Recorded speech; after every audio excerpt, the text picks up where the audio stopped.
Assalamualaikum warahmatullahi wabarakatuh.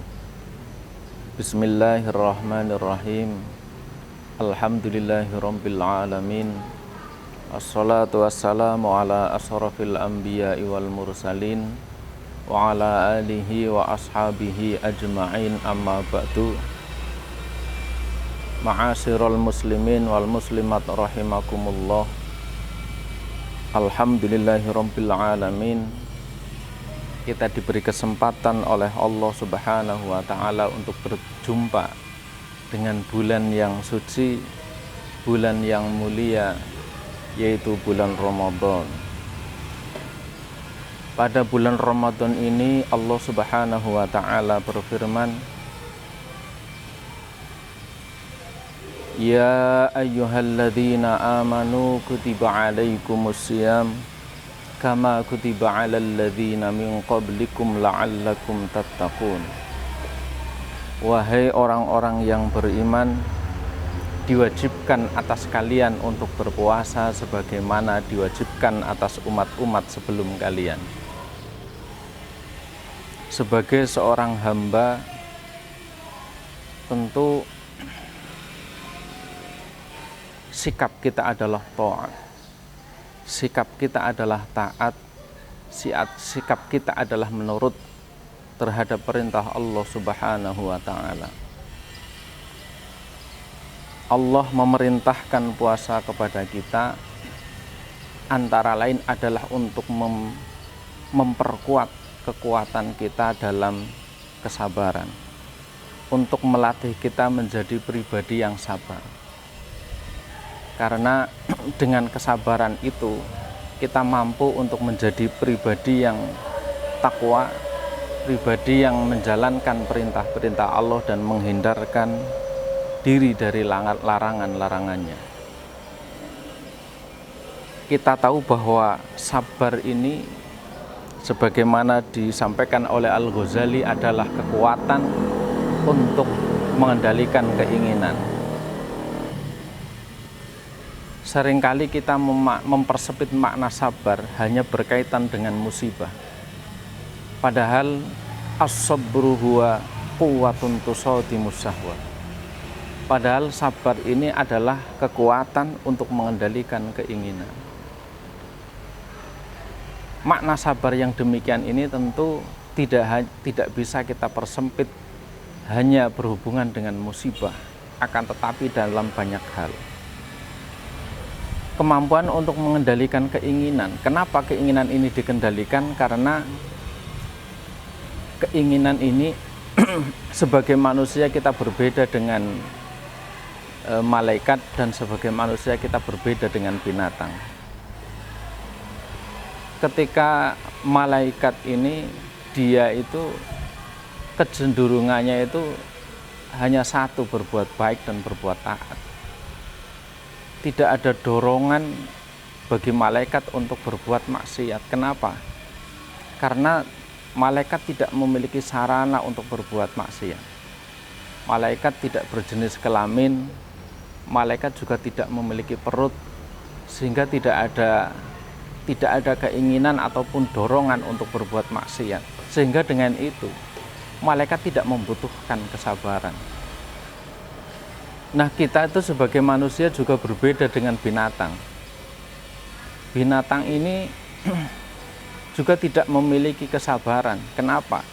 Karena binatang ini dia tidak terikat taklif, tidak ada beban hukum yang harus dia taati oleh binatang. Sehingga binatang itu ketika ingin makan, maka makanlah dia. Ketika ingin kawin, kawinlah dia. Ketika ingin minum, minumlah dia, tanpa harus mempertimbangkan ini makanan siapa. Maka seringkali kita kalau yang pernah punya kambing misalkan, ketika menggembala kambing, maka justru kambingnya itu dalam istilah Jawa itu nyedak. Nyedak itu memakan rumput tetangga. Sedang dingon di rumput, sedang dingon, tapi justru dia malah makani rumput orang lain yang ada di pekarangan orang lain. Dan binatang ini tidak disalahkan, tidak bisa disalahkan karena binatang ini dia tidak memiliki taklif, dia tidak mukallaf, tidak dibebani oleh hukum, karena binatang ini tidak berakal. Nah sebaliknya ketika kita manusia ini kita itu mukallaf. Mukallaf ini oleh Allah ini dibebani dengan hukum. Kenapa? Karena sebagai manusia ini kita itu diberi kelebihan oleh Allah, yaitu akal. Nah akal ini apa? Akal ini adalah kemampuan hati untuk membedakan mana yang baik, mana yang buruk, mana yang benar, dan mana yang salah. Seseorang ini akan disebut berakal manakala hatinya telah terisi dengan ilmu. Ketika hati seseorang ini telah terisi dengan ilmu pengetahuan, maka hati itu akan berfungsi sebagai akal. Nah, ketika hati kita ini sudah terisi dengan ilmu, kemudian mampu membedakan baik, buruk, benar, salah, itulah hati kita telah berakal. Dan ketika kita telah berakal, maka kita itu akan menjadi pribadi yang mukallaf. Mukallaf ini oleh Allah dibebani dengan ketentuan-ketentuan. Nah, ketentuan-ketentuan ini misalkan ini sebagai contoh dalam hal kepemilikan harta. Ketika dalam hal kepemilikan harta kita itu oleh Allah diberi hak milik, tapi hak milik itu cara memperolehnya itu harus dengan akad tertentu, misalkan dengan jual beli ataupun dengan proses hibah ataupun sedekah dan seterusnya.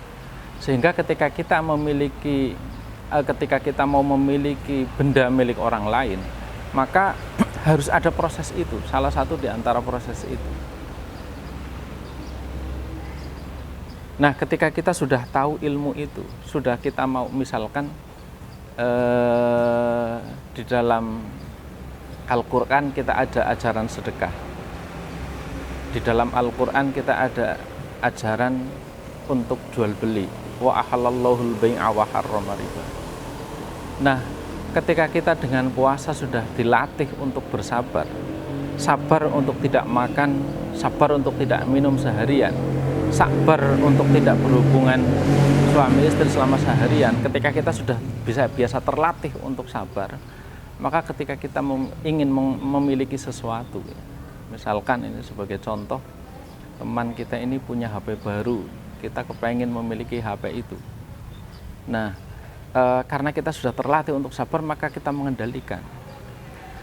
Kalau keinginan kita tidak terkendalikan, maka bisa jadi HP teman itu tertinggal di samping kita langsung ambil. Atau HP teman itu ada di saku celana belakang, langsung kita ambil, kita curi.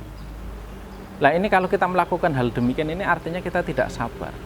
Tapi ketika kita sabar, mestinya kita akan mengendalikan keinginan itu agar sesuai dengan tuntunan syariat. Kita beli HP yang sama di toko, atau kita kita cari uang, kemudian setelah uang terkumpul kita cari di toko untuk membeli HP yang sama dengan punya teman kita. Itu salah satu pelajaran yang kita ambil dari puasa adalah tadi melatih kita untuk sabar membatasi keinginan-keinginan kita agar keinginan-keinginan itu sesuai dengan tuntunan agama. Saya kira itu mudah-mudahan dengan puasa kita akan semakin terlatih untuk menjadi pribadi yang sabar, sehingga keinginan-keinginan kita semuanya terkendali dengan batasan-batasan agama. Demikian, kurang lebihnya mohon maaf. Wassalamualaikum warahmatullahi wabarakatuh.